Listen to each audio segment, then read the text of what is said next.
Ramayana trailer release తర్వాత వారణాసి ప్రాజెక్టుకు craze పెరిగింది. అలా ఎందుకంటే రాముడిగా మహేష్ ను రాజమౌళి ఎలా చూపించబోతున్నాడు అనే క్యూరియాసిటీ పాన్ ఇండియా వైడ్ గా నెలకొని ఉంది. ఈ దశలో వారణాసి చిత్రాన్ని భారీ స్థాయిలో తెరకెక్కిస్తున్నాడు దర్శక ధీరుడు.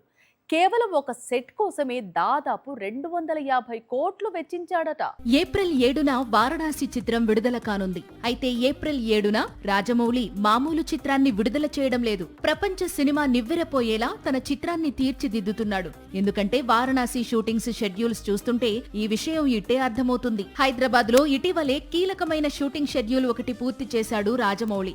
మేజర్ ఐమాక్స్ కు సంబంధించిన షూట్ అటది. కాశీఘాట్ అక్కడి నగర వీధులు పోలినట్లు భారీ సెట్. మొత్తంగా 250 కోట్ల బడ్జెట్ తో వేసిన ఈ సెట్ సినిమాకు హైలైట్ గా నిలవనుందట.